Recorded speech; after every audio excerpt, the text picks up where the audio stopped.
There we go. There we go. This is working now. I mean, it's Kristen Becker. This is me. I'm not. That's as much as when I've just got in from a run. That's as much of an intro. I'll do another intro later. Wait, shouldn't you be flying on runner's high right into this interview? Well, I flew on runner's high straight into a call with some people and said some things I shouldn't have said, but it was just honesty at that point. I was tired and I was like, someone's getting called an idiot on this call, and then I was like, I shouldn't have said the word. The idiot. Confidence of a man who runs. That's the problem. Runner's confidence. Yeah, but then within the hour it just catches up with you and everything starts to hurt and the confidence is gone. And now I'm just gonna have to think about that all weekend. So well, I'm excited to be here for your downfall. Thank you so much. Yeah, it's always good. So you're in is it Provincetown? Yeah, Provincetown, Massachusetts, the very P-town. The very peninsula tip sticking out of somewhere. Yeah. I've had a look on the map. It's always never knew where it was. I'd heard of it, but never knew exactly where it was. But it get cold out there, right? I guess sticking out into the ocean. Yeah, but like not as cold as you would think, because the ocean. I don't understand the science of it all, but we get less snow because salt water doesn't freeze as quick. Like I grew up in Buffalo, right? So surrounded by water just meant snow, but that's not the case here. So it gets cold, but I've had colder. It's warmer than what places I've been before, so I kind of like it. Oh, for sure. Yeah, I was looking at it, thinking it looks like a place that could get battered by the wind and all that. But it's all. Oh, we get a shit ton of wind. Yeah, it's definitely like it's almost like living on a boat. Like you're in the middle of the ocean. Yeah, for sure. Yeah, I've not lived on a. I guess it's a peninsula, right? I've not lived somewhere like that, but I've been to somewhere like it. Not like it, but in Brazil, and that gets battered by sharks and wind on one side, and on the other side, it's just beautiful and calm and lovely. But it's Brazil, not Massachusetts, not that. Yeah, I mean, summertime, so yeah, we've got the Atlantic Ocean on one side and then Cape Cod Bay on the other. So there's similar where you get just really battered by the waves, or you have like kind of a calmer beach experience. But I really like being very far away from most of everyone else. That's that. I think that's in my future. So I'm in the city centre again now. I'm in Manchester, but I do foresee a time where I drift off out into the unknown countryside and set up a base there. But not quite yet, because I'm not quite organised enough. I'll need to get provisions in, not like a fallout shelter, but I need to at least get coffee, and if I need beer or if I can go and do a spot somewhere, I'll have to plan it. Whereas I'm in a city right now, so I do see that in the future. It's definitely coming. I think maybe 3 living spaces from now will be somewhere else. Well, I will say that I've lived a lot of different places. I was never a New York or an LA kid, but like I lived in Toronto and I lived in New Orleans, and I will say that just by default of being kind of far out here, the time you don't spend being frustrated by others is the time you use for your provisions. You know what I mean? Like it's one of those things where like my commute from my office to my house is 4 minutes. In season, it's 10 minutes. And if I walk, it's 15, right? Like it's that sounds perfect. Yeah. I mean, city-wise, so this is the second largest city in England, but you can walk to the north of the city centre in 20 minutes. So I can get everywhere I need to get in the city. Yeah, within 20-25 minutes, which is good. It's just kind of spread out. But the city centre, there's so much there. There's so much going on, music and comedy and art and stuff, and it's just all right there. So I do like that about here. I've only been here a year, but yeah, I'm going to stay in this part of England. I'm from the south near London, but I'm starting to really enjoy living up here. I came up here for comedy. I was at a festival a couple of years ago, and I just said to someone, "Where shall I live? Because I need to live somewhere else." And he just said Manchester. So that's where I came, and then I proceeded to not do much for 6 months. But I guess I was just getting to know the place. But yeah, it's definitely got a lot going on here. Every night of the week, 7 nights is this. Yeah, comedy, music, pretty much the music. I feel like I need to come do comedy there. That's one thing I've never done. I've never gone abroad. No, just I started in Canada. And then it was all US and Canada, and that's it. Yeah, but I actually think I might do well. I hate this, like I feel like I rip on America enough that maybe I need to be doing this from the outside. For sure, yeah. And I mean, the festival circuit here is a little bit good for that kind of thing as well, to put on like even like a theme thing, not even like Edinburgh, but there's so many small festivals around, which I'm going to start doing more of this year, that don't get as, it's not as busy. Basically, Edinburgh's brilliant. The whole city becomes a festival for 30 days. Yeah.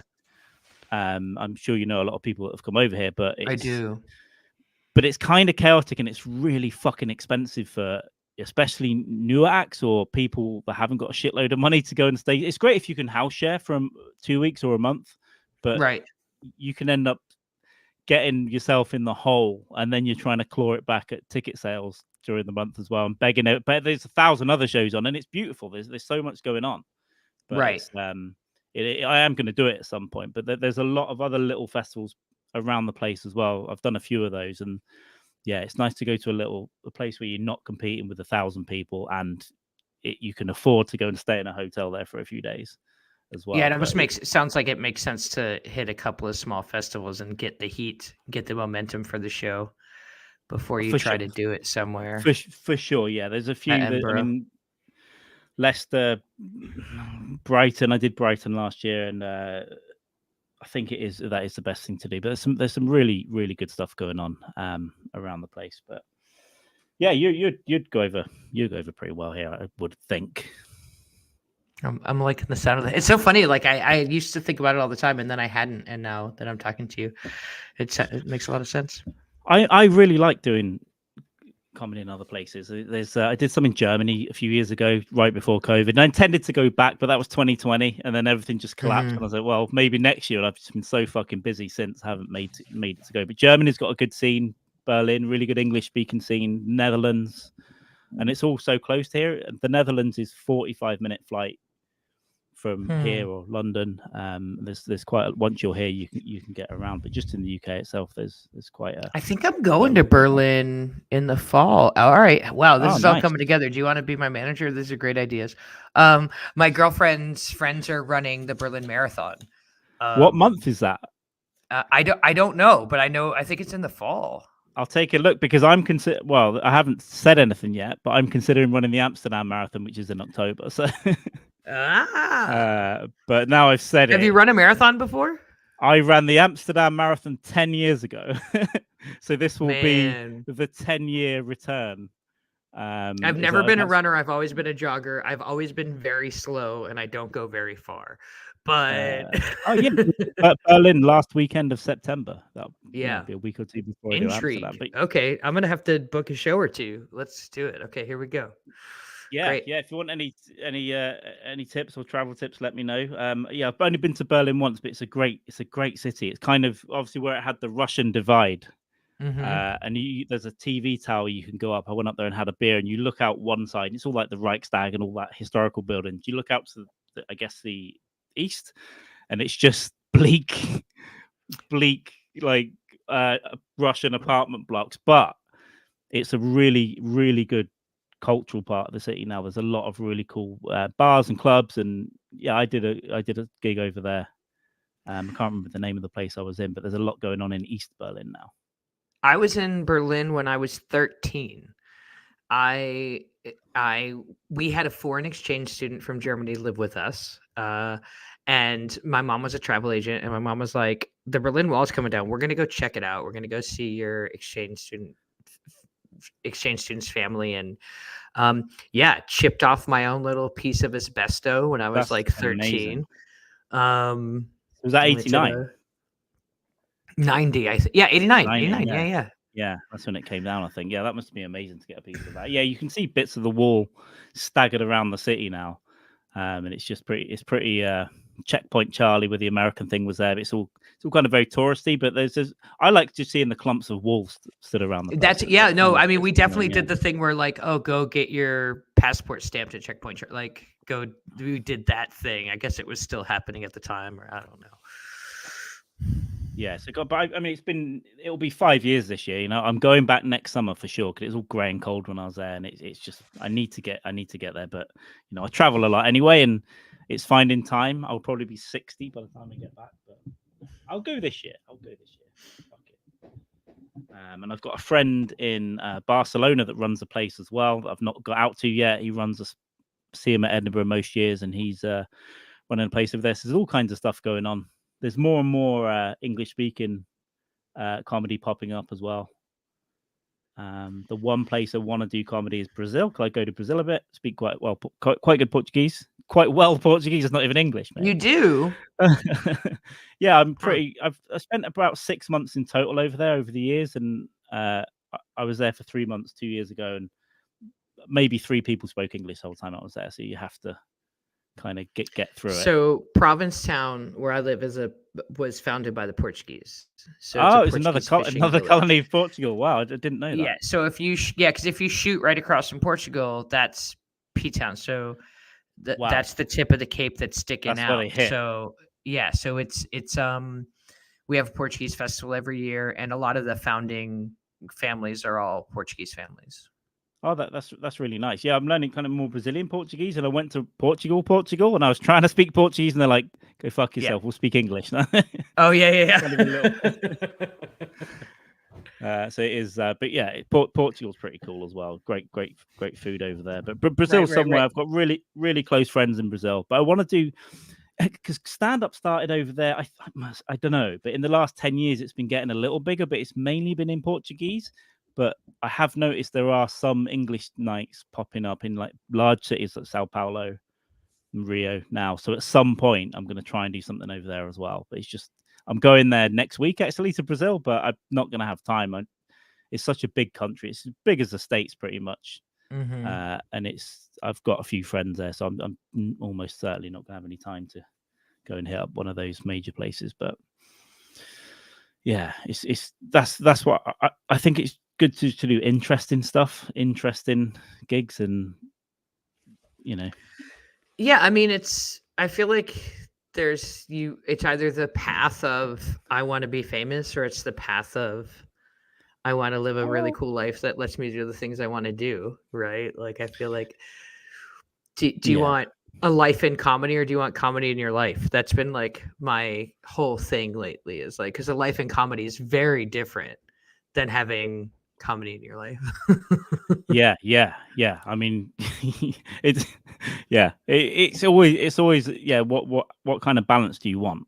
Obviously starting out I was like, yes, definitely, but I love to travel, and I love living. I love just food. I like eating food in different places and chilling out, and the gigs come along when they come along, kind of thing. A lot of the time I like to go and do spots regularly, and I'm going to do more festivals. I'm going to run a mic around the corner here soon, and then interesting stuff kind of pops up.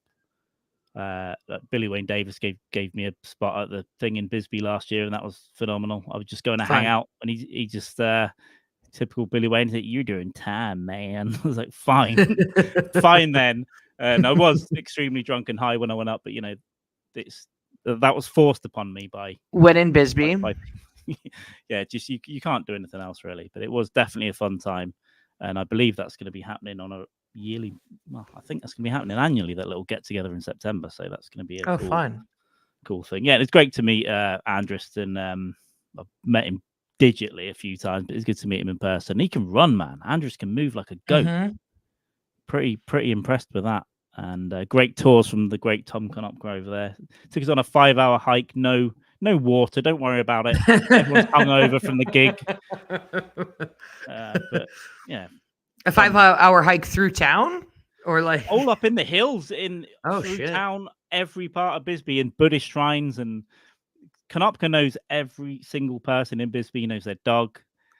So it's just stopping all the time. He got us in into the Theatre Royale while it was under construction, and took us in the stage area, and he just knows everyone. So that's some real small town shit. Yeah, but there's something I've been there once before, years ago actually, but it's just something I love about it. But it is also, I think there's some darkness in the hills of Bisbee as well. I think bodies like all the mining stuff. Desert. Yeah, it's funny because we have a similar, it's water, not sand, but there's like over 3,500 shipwrecks off of Cape Cod, because when America was getting settled, this is where everyone was coming to, and they were just fucking surrounded by sandbars and everything. And so there's just like when you're out on the beach, you're like, man, there's a lot of dead bodies at the bottom of this ocean. Like only a few hundred yards offshore. Like it's just a haunted beach. Yeah, he told us a story about some killer bees attacking someone there. I mean, there's bodies from the mining stuff, all the dodgy business that went there, and then there's a lot of the mob and things. The mob tweakers. I'm sure some gangs pop over the border every now and then in history and put someone up in a hill. I don't know. It just seems like an interesting. Like, people don't move. I say this about where I live, Bisbee. Like you don't move that far away from the rest of society unless you're fucking crazy or hiding something, right? Like I'm crazy. I know. That's one of the first things I said to them when I went up is that, what is this, an artist community? You mean criminals that can play the banjo? Just found. But yeah, everyone's a musician as well. Everyone that works in a shop plays fucking trumpet at a jazz bar every night. But yeah, it's something magical about it as well. And it's pretty close to Tucson, but it's yeah, but I think I'd like it in small doses. You always get it in your mind. Everywhere I go, I want to move to. Everywhere I go, I want to live. Like I love, well, not everywhere, but a lot of places. But that was like, I could buy one of those little wooden houses for $20,000 up on the hill, but then it's falling to pieces. And you can have bodies underneath it, and the tweakers are probably coming by. My girlfriend and I looked at we actually went and looked at a house last time we were in Bisbee, for sure. It definitely has that, because we have the off season here is really cold, and I was like, oh, maybe we'll go somewhere a little bit warmer. But I don't think it's, now I'm thinking more about like land in Vermont that has a source of water and is on a hill, so I can see the crazies come in. So you got a compound in your future as well. I think so. I think I definitely have some. I mean, would I be a lesbian without a commune? I'm not going to stop with the stereotypes now. I'm going to lean into them the older I get. Yeah, I've got not plans, but I definitely sometimes think about setting up a cult, but I just don't think people would follow me. But I would like a compound and just a place to be, a bar and some guns. I don't know. That's really I think it's. I mean, I feel like we're on the verge of the great American collapse, and I'm excited to run away to the woods while it happens. Yeah. While or fucking leave. Wild times are afoot. I know quite a few people in the States, all over Ohio, LA. That's not all over. That's just the ones I can remember right now. Saguaro here is in New Mexico.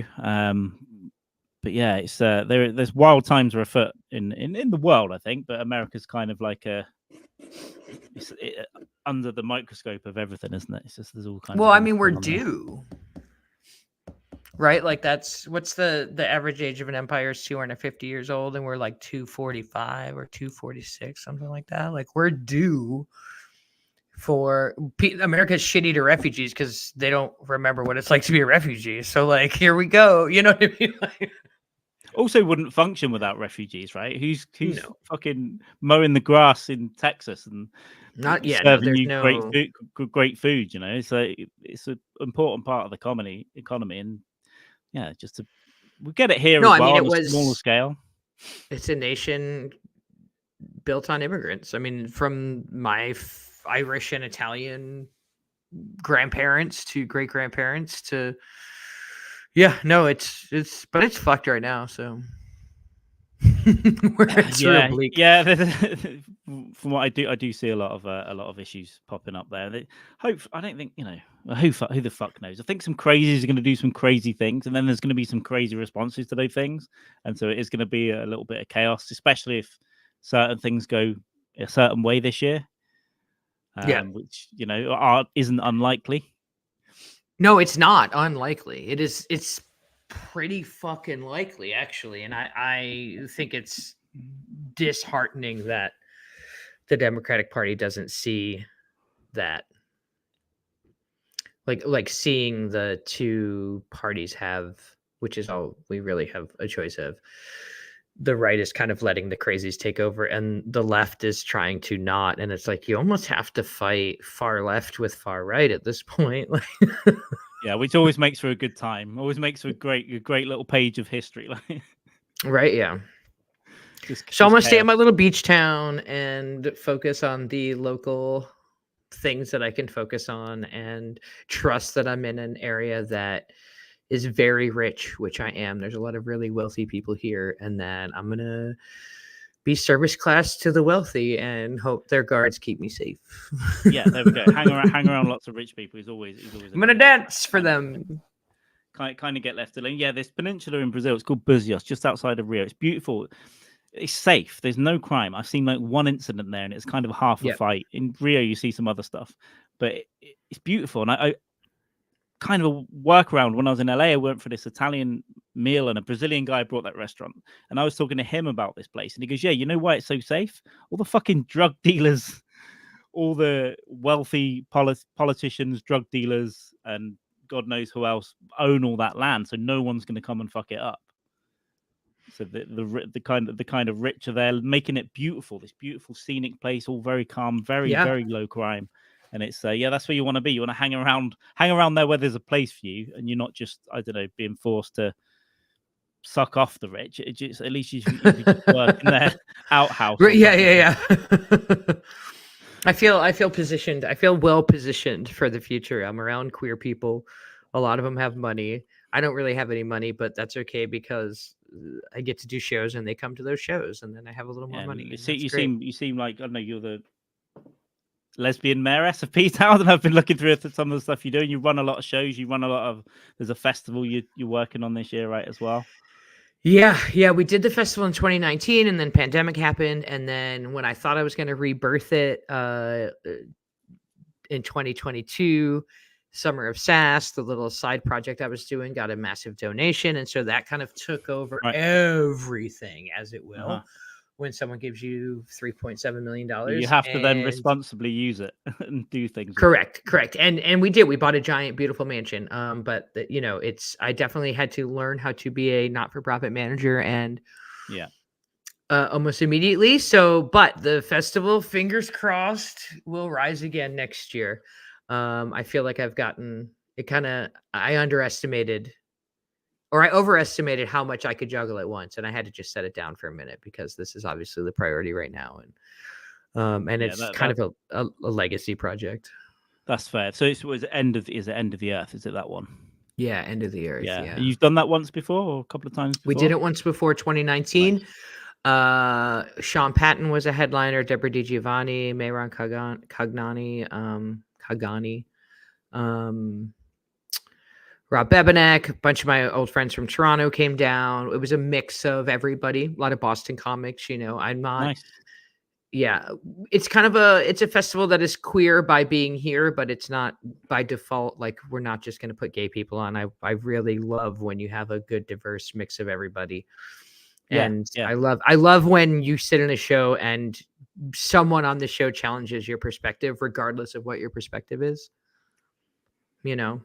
Yeah, it always makes for a good lineup, especially like a larger festival like that. Yeah, I couldn't imagine what it's like organizing one. Though I know someone that tried to put on one, then COVID hit. He did everything, like they had the website and everything going. All the comics were there. I guess money was starting to be talked about, and then COVID came along. I think they've run that last year, but I haven't been down to see what it's like. But I struggle running. If I run a couple of gigs, which I have done in the past, I'm just about to start again. That's a lot of admin for me, for my mind. Like, people, can I do this? Can I do that? And then people don't show and all that kind of stuff. So a festival, do you have people helping you, or do you run a lot of the admin? Or? So I ran the first time all by myself with the help of my sister, my girlfriend, when the festival actually happened. Yeah. And also having people who, a lot of the comics, truthfully, it was a curated festival. I knew a lot of them personally. I knew they'd be responsible. I knew, if I say go do this, they know what the fuck that means. And they know when they get to a venue, we had 3 venues, right.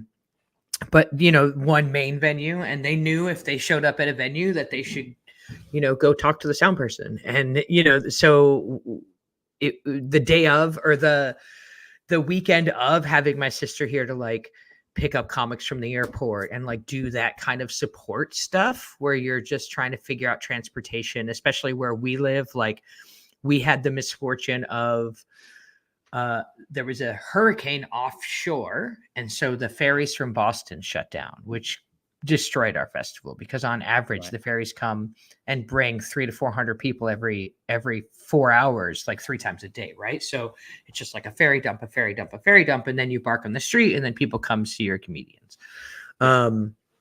But yeah, no, from an admin perspective, I've always been somebody who is a good producer as far as like the organization. I'm a terrible seller. I'm a terrible marketer and ticket seller. Like, I don't fucking sell tickets. And ask anybody and they'll tell you Becker is funny but can't sell tickets. Like, I don't.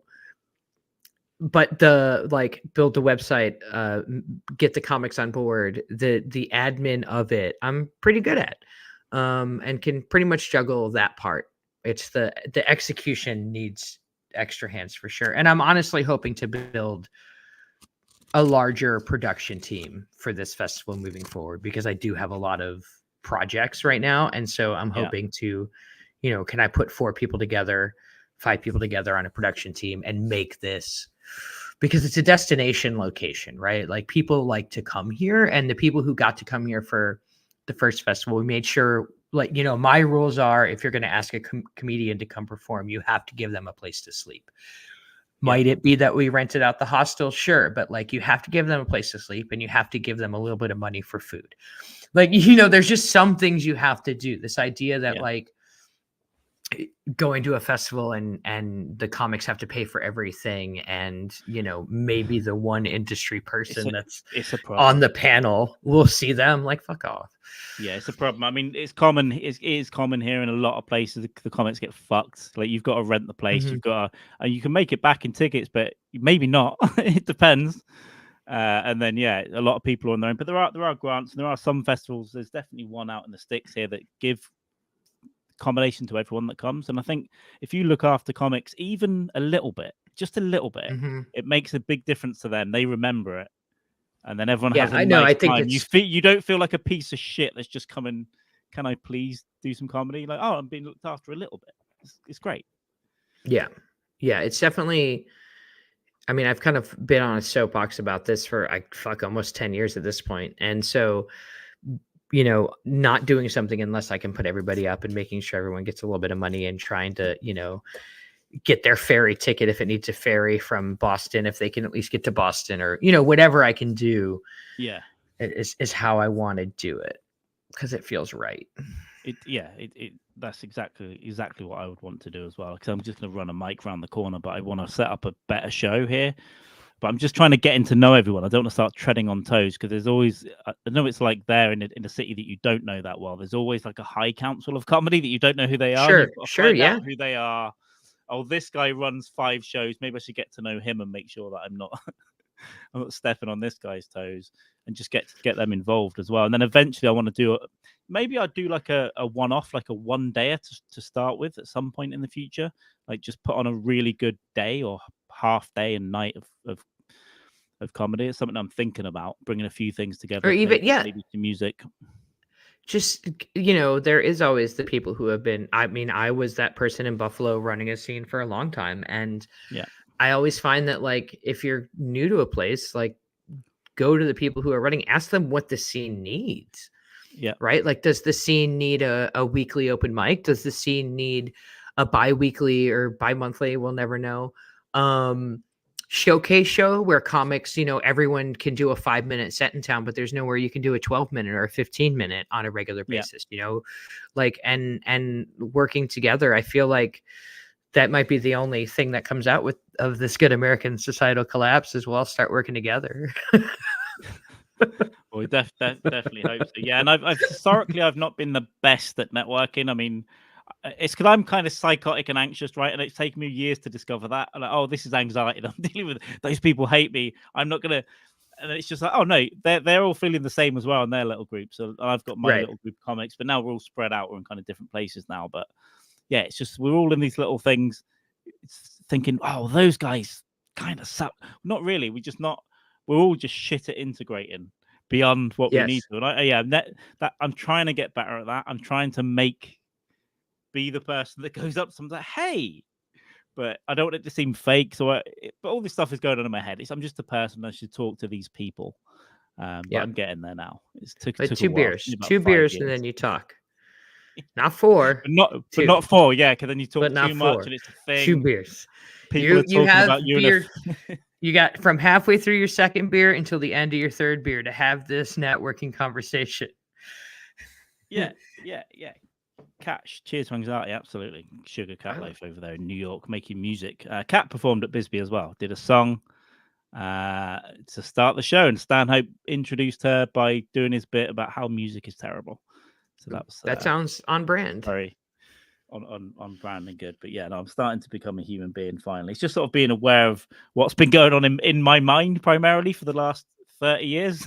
And it's just in there, and now you need to go and interact a little bit better. So yeah, I've got a few things coming down the pipeline hopefully, but yeah, it's just, but then yeah, like I said, I just want to travel as well, and already I'm going to go back to the States. I want to go to Budapest. I want to go to maybe Berlin, and then that's time and money. So where do I fit these other things in?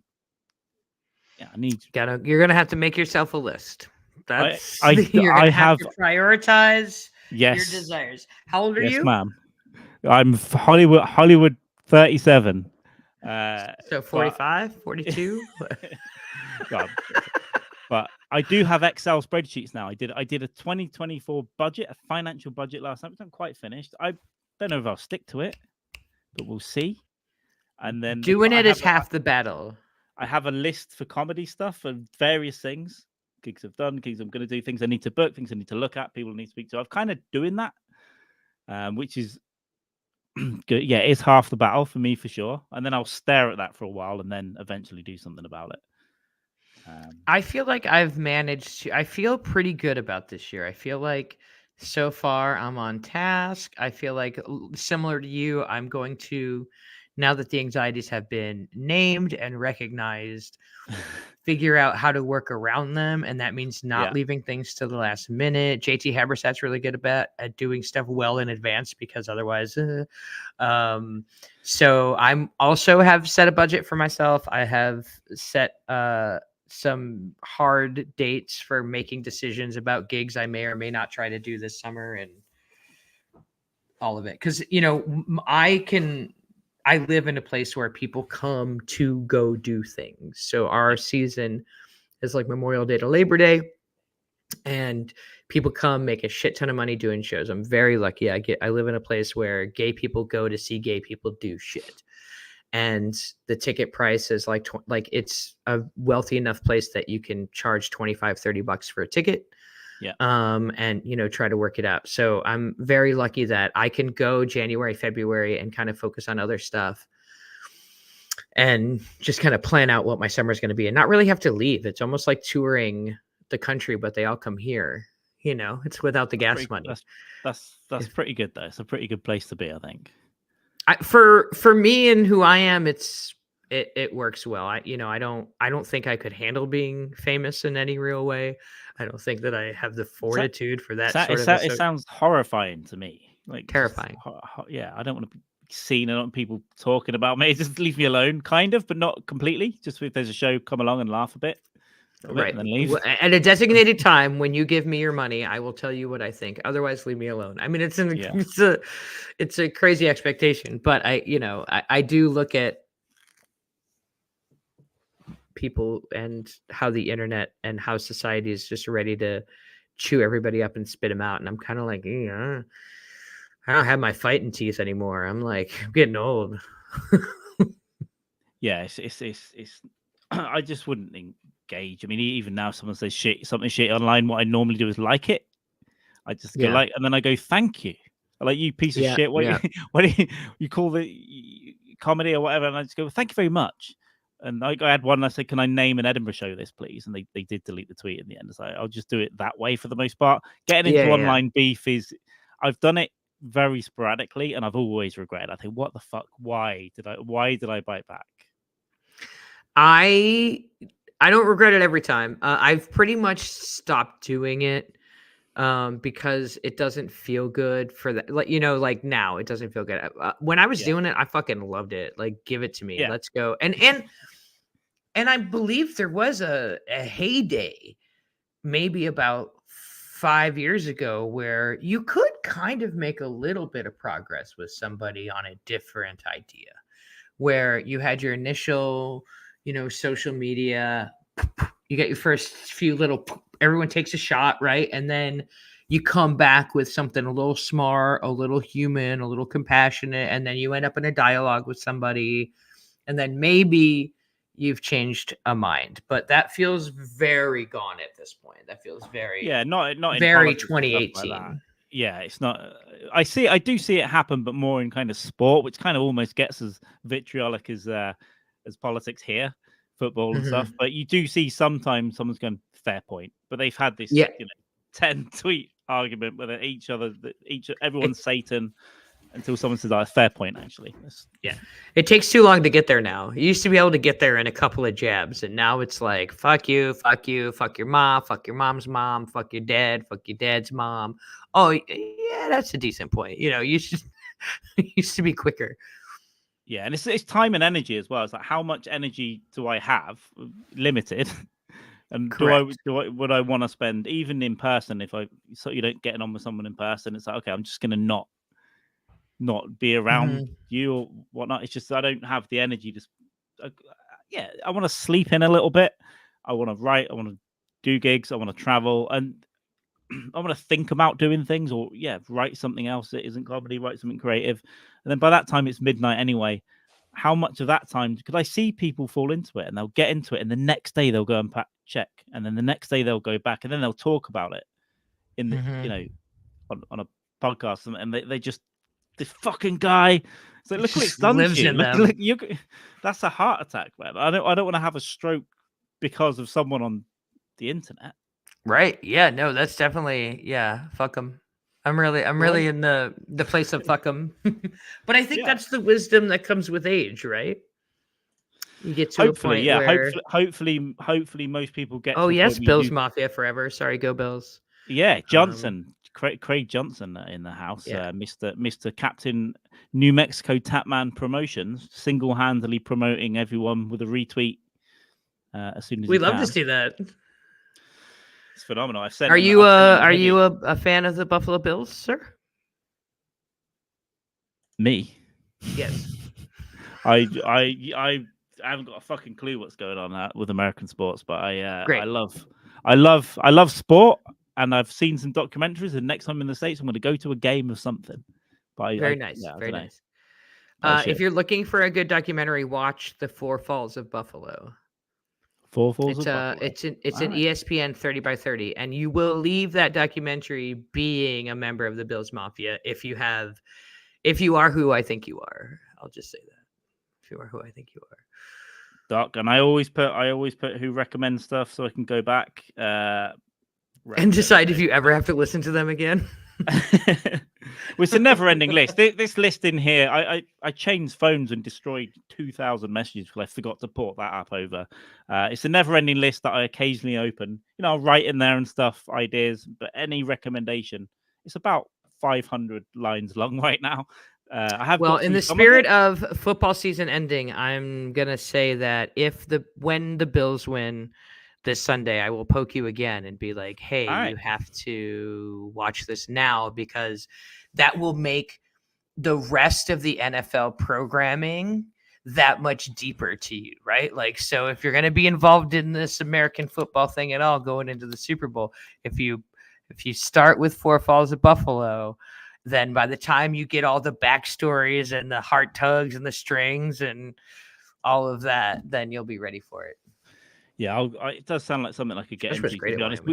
So my real football soccer stadium actually hosts NFL games in London now, because we build it to adapt. The pitch divides into 3 and goes under, and we have an NFL pitch underneath. So we have is it 5 games a year we have over here or something like that? Yeah, they did. Well, I think so. I think like 3 or 4. Yeah. Well, I think, as we would say, the soccer is getting popular here, and so now they're like, because capitalism is going to capitalize, and they're like, we gotta, if soccer's eating into the head injuries in the US, then they're like, we better find a new market, and off we go. No, it's right here. So we've got the Bears, the Vikings, and the Jaguars are coming here for sure this year. Yeah, the Jaguars get to stay for like 2 weeks, and then they play the. Yeah, they did that this year, which I think gives them an advantage.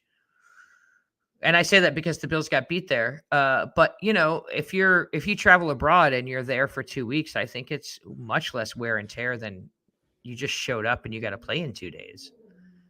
That's true. Yeah, I'm going to try and go to a game if I remember to do it. It seems like a good day out, and it's a kind of something I want to do in the States as well. Is just go to a game. I've got a hook up on basketball in LA, but I think it's the Clippers though. I think it's the yeah. I mean, but you've never been, so you don't know. You never been, and it'll be a fun day out. Like ice hockey, I went to ice hockey here, which I've never been before. I couldn't see the fucking puck moving around, but I enjoyed the day. Had some pizza.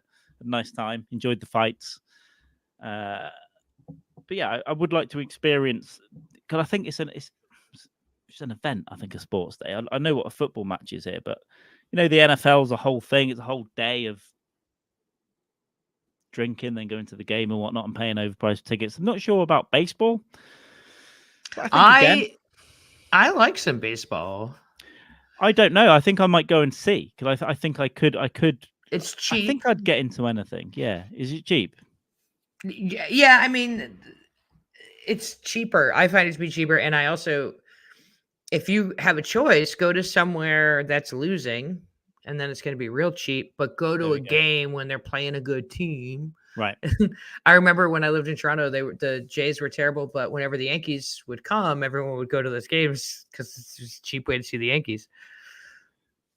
Good. That's a good tip for that. Yeah, I also want to see what the food situation like. It's getting better here. Football food used to be bad, and now you can get some pretty good stuff. Some of it's still bad. There's a whole Twitter account called Footy Scram, and it's just about the food you can buy at stadiums. And some of it's good, some of it's bad. But I want to get into all that stuff. And I think my friend in LA, she's got something to do with money and finance and advising players on stuff. And she can get tickets to the Clippers, is what I understand. So I'll have to bother her to go and do that. You should do that. She's my friend, but she's a very annoying, really annoying, loud version of an American at times, which is embarrassing. But she's my friend. Is she hot?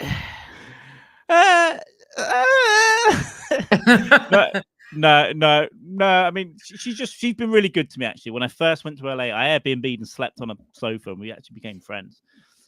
She has been really good to me over the years, and I met her in September when I left Tucson, and she's got some stuff going on, but she's kind of cool.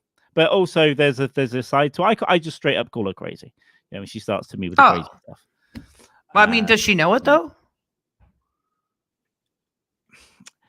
She's been less overtly crazy, like on the internet. So I don't know if she might have just flipped, or she might be keeping it to herself. So she hasn't really been doing that. But she did come to London and bad shit. If someone's crazy and they know it, and like it might not change their behavior, but it changes their awareness around their behavior, and I can deal with that a little bit. Yeah, I think she may be calming down. I think she's got some other life stuff which has brought her down to earth a little bit. But she did come to London and berate the Starbucks because she's like, "Do you get free refills here like you do in the States?" And the guy's like, "No." And then she's like, "That's why America's the best." And I'm with her, showing her around. I'm like, "Oh, I know." I did tell her. I was like, don't do that to me. Like you can behave how you want, but please don't. Fuck. It makes me feel like this is many years ago. I didn't have a great opinion of America or Americans, but this was before really you met them. I met lots over the years, and that behavior is what I thought it all was, because those are the ones that I'd met. I'd met those ones coming to Europe and like shouting and yelling and clicking the fingers, and this isn't Texas and all that stuff. But obviously, I know there are humans now, and lots of them are my friends. But sometimes that little thing will creep up in her, and I do tell her though straight up that you cannot act like that around me. Is she from California originally? I think she's from one of those towns north of LA where it gets a little bit I don't know what the word is. Dicey. Crazy. dicey, crazy. There's a part of GTA 5 where you can drive out there where I think she's from one of those, but she's been in LA for a long time. So she's like a Venice person, but she's pretty cool actually all round. But there's about 10% of her personality. I hope she's not listening to this. I don't know. I don't know how any American could walk around any place outside of any place actually and be like, "We're the best." Insane. It's so fucking insane. Insane behavior, but yeah, they're pretty. Most people that I know in the States are pretty fucking cool, and that's why I'll continue to return. Husky Boyo himself down there in Nashville, phenomenal artist, obviously. Are you back on the beers, Brett? I know he was in Nashville. Yeah, he's Nashville, so he's done a lot of posters for Stanhope back in the day, and a lot of those this guys. I knew. Yeah, but I didn't know he was in Nashville. There's some really cool art. I went out there to the Nashville area in February last year, I think, for a few days, and just it was a blur of beer, and then I was back on the plane and in New York, and spending $11 a pop on shitty sandwiches in JFK. But there we go. Yeah. Great times had by all. Beers and wine. I thought you were on dry January, Brett. Fucking liar. Mel's in Pittsburgh, I believe. Look at all these international people. Evil Ian. Washington. Washington blew off dry January. I couldn't dry January because the Bills are in the playoffs, and I tried. I thought I was going to, but now I'm just football and dry all over.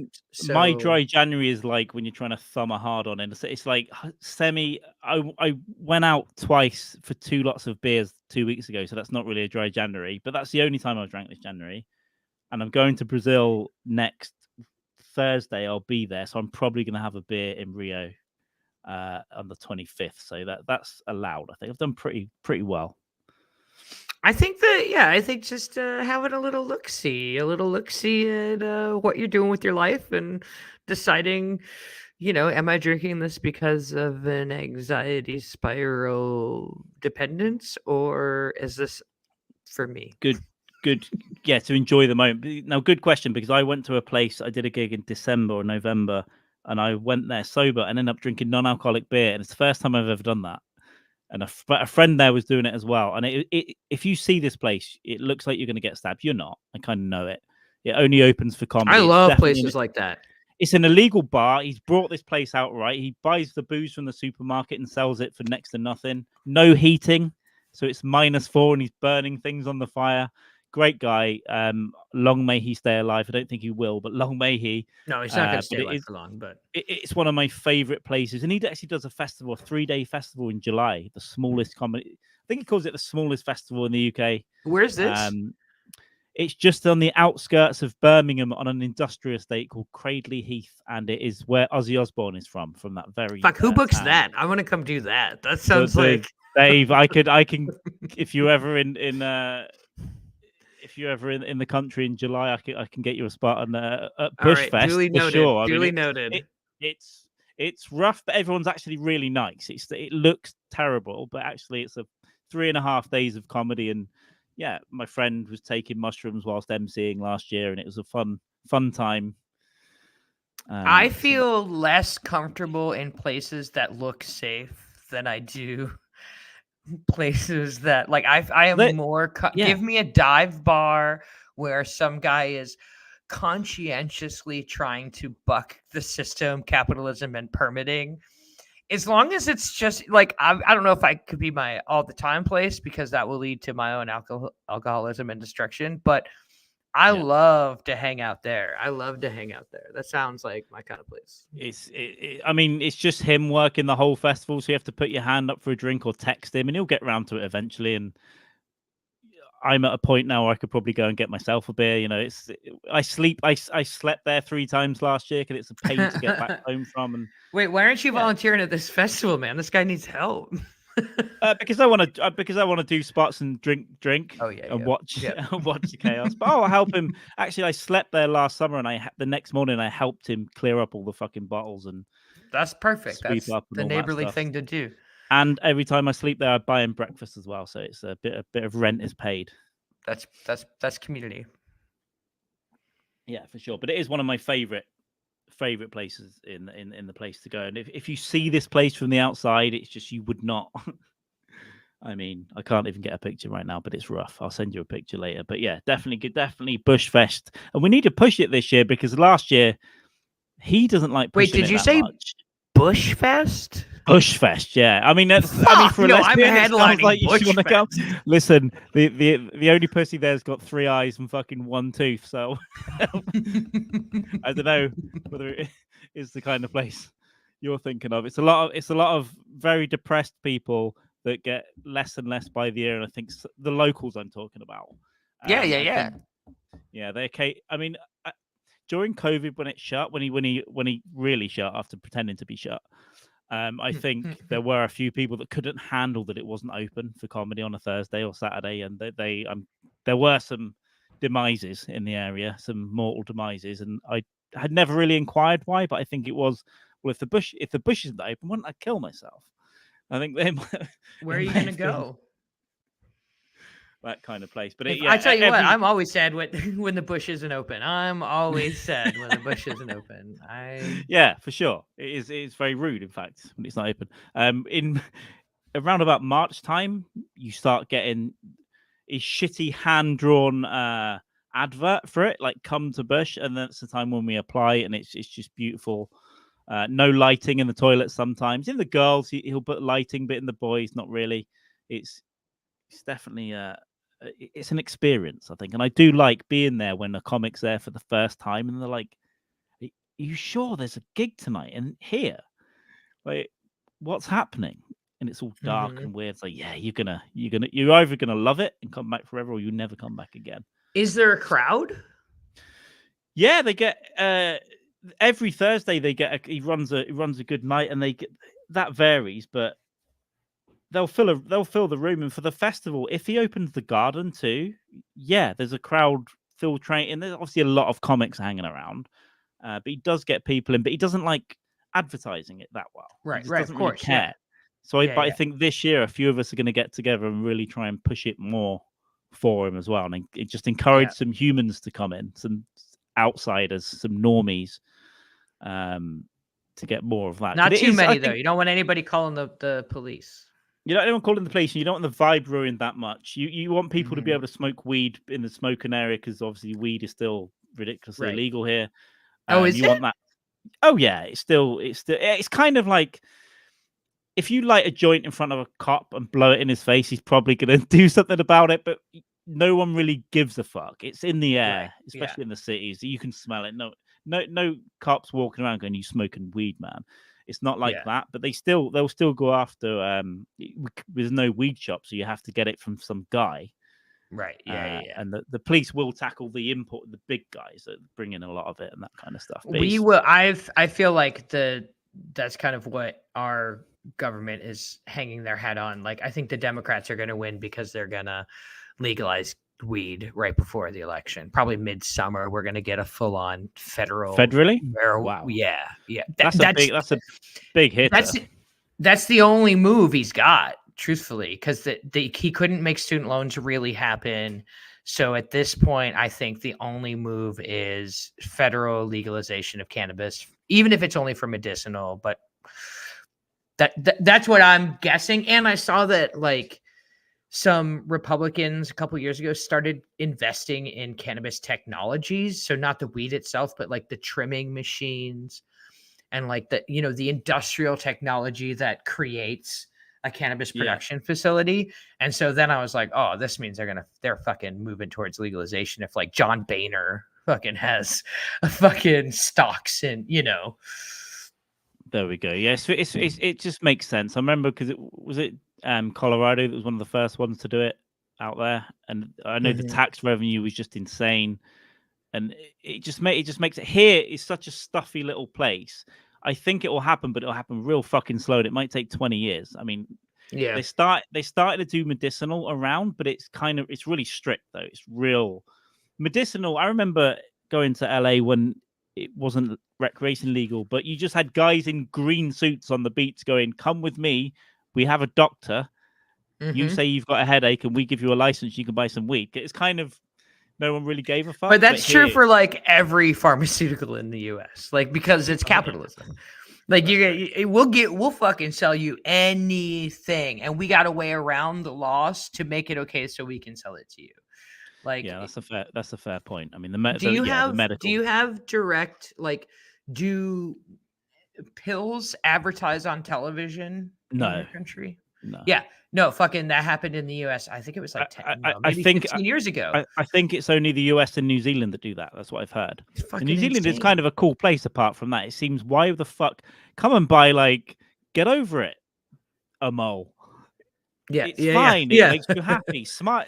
Smarlicin or what? Yeah, come and get hooked on this opiate. Yeah, it's insane. No, we never had that. And I know I've watched a few documentaries about the state of it out there, obviously, and they kind of, some of them claim they didn't realize, like, oh, we just get everyone addicted. Them like shit. People are kind of dying of heroin overdoses and what speed overdoses of these fucking things we're pushing on everyone. Then the corruption with the kickback, so people are more likely to prescribe stuff, and the medical system obviously just seems insane to me anyway in the US compared to anywhere else. Gross. So no, it's broken in ways that there's no. I don't see a recovery. I see only a further breaking down. Oh, daytime TV is full of it. Callum, I had no idea. I haven't really seen. I guess I don't watch TV anymore, so maybe I'm not the best. I only really watch streaming shit, so I don't really see adverts.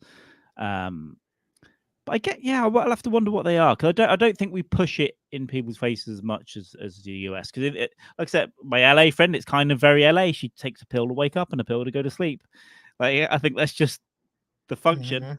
I take ibuprofen like 4 times a year, and I have to be in some kind of pain, or if I get sick, my fucking glands here swell up, so I'll just pop a couple to bring those down, or if I get a bit of knee pain. But that's about as much as I intake. I mean, occasionally I'm ingesting something else that some guy gave me somewhere, like in Bisbee, for example. Or, right.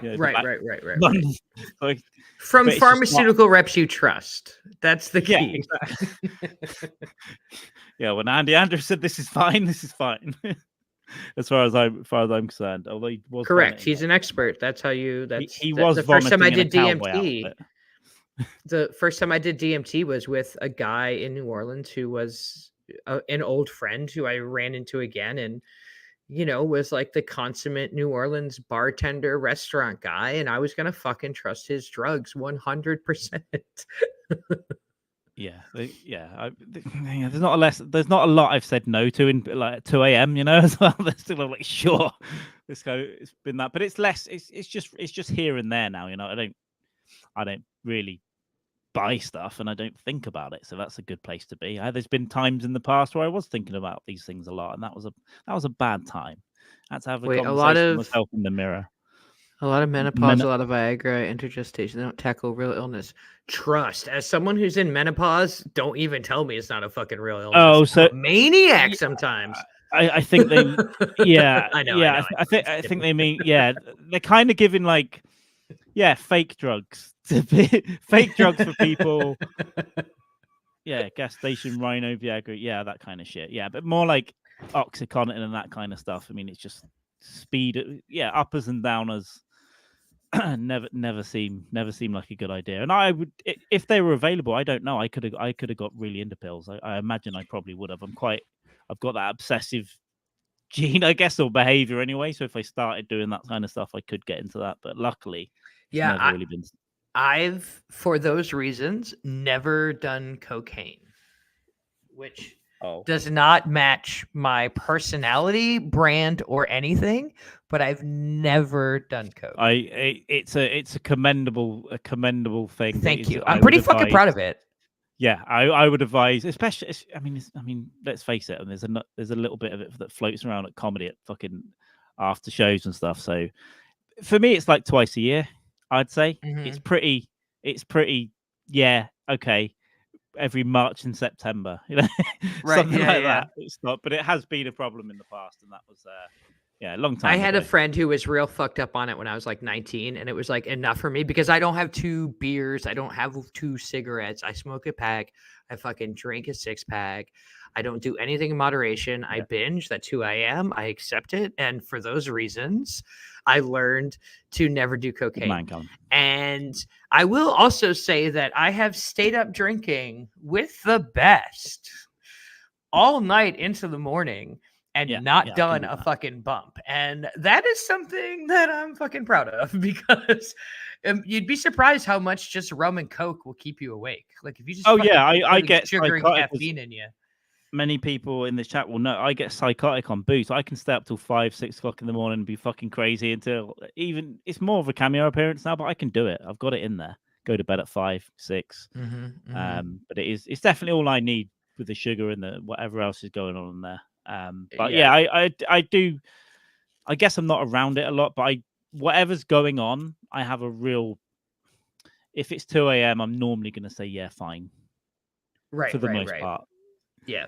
I'm not around that. I do sort of take myself off home a little bit better, and hope to do a few more sober gigs this year as well. We'll see. It's not. I like a couple, I like the 2 beer before you go up kind of thing. I'm trying to become that. I'm still like either I'm not drinking that night or I'm drinking enough to be a little drunk. Like not necessarily shit hammered, but the 2 beers for me, I'm just like all it does is make me want a cigarette and sleepy. And I'm trying to not smoke as much. So I'm almost like, all right, because if I don't drink, I won't smoke. I'll be able to go and like not have it. And so I've pretty much narrowed it down to every now and again. And I'll let myself have a couple cigarettes and then I'm going to get drunk. That's fair. Yeah. And I'm a behaviorally, I'm a drinker, genetically, family wise, everything is just, once I've had a couple, it's just there in my mind. It's like, this is going to be, I'm going to do this until I can't now. Or until I have to get thrown out of this place, or yeah. But I'm trying to reduce the amount of times I'm doing it. I've been running a lot this month. I'm trying to stay. I do like not drinking because I'm fucking productive. I love it. I get a lot done, but I also really like drinking. So if the beer starts to go in, it's that little buzz after 1 or 2 that I just think, okay, let's go.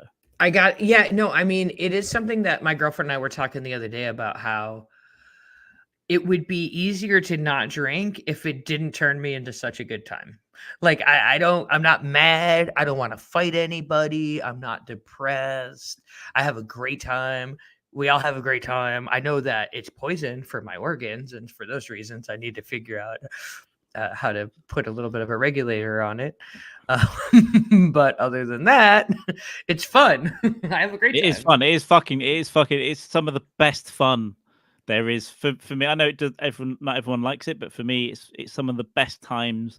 I've made so many friends. I've lost a few friends who drinking, but it's just fun. I feel good. I'm trying to if anything gets dark, it will be alone at 4 a.m. and I'll start crying over a song or something. But it's I generally don't. When I was younger, I did a few silly things, in bars and stuff. But now I'm very lazy. I like to sit down, have a bunch of beers with some cool people, and say silly shit and drink, and that's a lifetime of entertainment for me. But I need to wind it in a little bit because I can spiral. Yeah. But once I really, for a while I didn't know. I was like, oh, you're not supposed to drink all that every night? Oh. But now hang on, we've got Carl, you can't drink. I remember us walking to McDonald's. I remember that night too. We did a roast singing near the Bill Murray, right? Yeah, I was drinking way before I got to that comedy club, like way before. And I was drinking road beers, even from the fucking walk in there. Yeah, that was a heavy one. I was hammered when I walked in the door and met you at the beginning of that night. That's why that happened. So it just affects me weird when I've had about 15. So, but yeah, very, very good memories of sitting in central London waiting for the first train home for the first time since I was like 22. That was a great time. But yeah. Oh, Kristen's frozen up a bit here. That's probably my personality, to be fair. Oh, there we go. You're back. Yeah, I can say let you get away in a second anyway, rather than let you get on with your afternoon. Oh yeah, we did an hour. Look at that. Look at us. Did an hour, yeah. And I always, before I talk to people, especially when it's spoken to for a while, I'm like, will I be able to get through 10 minutes of myself? Am I going to have words to say? But yeah, it went. Look at that. Time flies when you're saying words. Yeah. So what month is your is End of the Earth on in P-Town? September, I think. Nice. I think September. Time of the year. We'll see. Cool. I have some I'm hoping to know more by mid-February and have everything lined up. What is it, January 19th? Yeah. That kind of depends on what happens with the Super Bowl, because that'll change everything. If my Bills are going, then I got travel plans. Everything is different. I got to go to Buffalo. I won't go to where the Super Bowl is. I will go to Buffalo to be there during the Super Bowl, because that's what I want. I want to be there. That sounds pretty fucking cool. Good excuse and a good reason to move your plans around this sport. Anyway, it's always good. So it's Chris.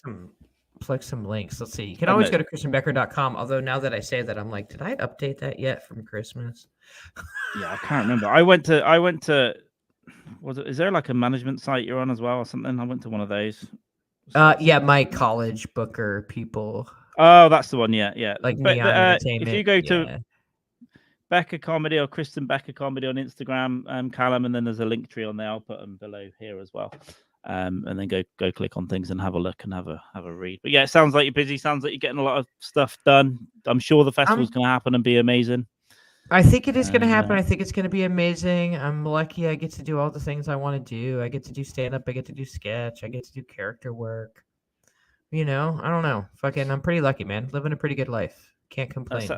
That sounds pretty good. And I'm gonna actually act on some of these things that were on this list this weekend and do some stuff myself as well. I need to sort some festivals and shit out. So we'll do that. And then I might get drunk next week. We'll see.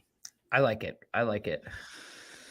Thanks for hanging out for a year in my Twitter until I came back to this. I was like, huh? Because I get anxiety about DMs as well. I'm like, should I open this? And then I'm like, oh yeah. Did I? Yeah, I remember that now. Okay, cool. We'll do it. But yeah, it's nice to sort it out. And my admin skills are good enough to at least do this. So we'll see you guys later. Becker Comedy everywhere, and then it'll be down below after this on YouTube as well. And then all over Twitter and all Instagram and all that kind of stuff as well. Callum, nice to see you. Nice to see you, everyone, and I'll see you all later. Bye. Thank you.